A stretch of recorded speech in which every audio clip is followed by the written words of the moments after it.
Hello, gagawa na naman po tayo ngayon ng macaroni carbonara. Elbow lang po yung ginamit ko. So, let's do this. Gumamit pala ako ng onion and garlic. So, ayan.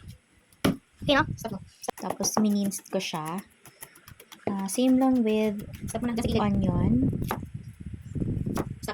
Ayan. So, bali, anak ko po yung kumukuha, kaya medyo malabo. Minins ko din yung onion. Then, after, gumamit ako ng Argentina meatloaf kasi wala akong available na bacon and ham. So, yan na lang muna yung ginamit ko. Then, ayan. Tapos, meron tayo dito kaldero na may tubig.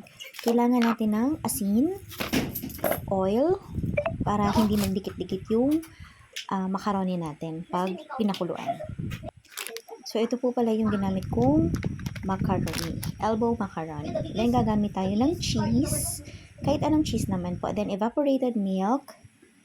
At, ayan po, papakita ko po sa inyo kung ano yung mga ginamit ko.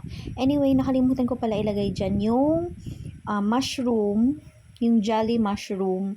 Kasi, nakalimutan ko siyang ilagay dun mismo sa mga ingredients. So, eto na siya. Hindi ko na napakita yung pagluluto ko kasi para shortcut na lang. So, yan na po yung kinalabasan at naubos na po kaagad. So, yan lang po. Maraming salamat.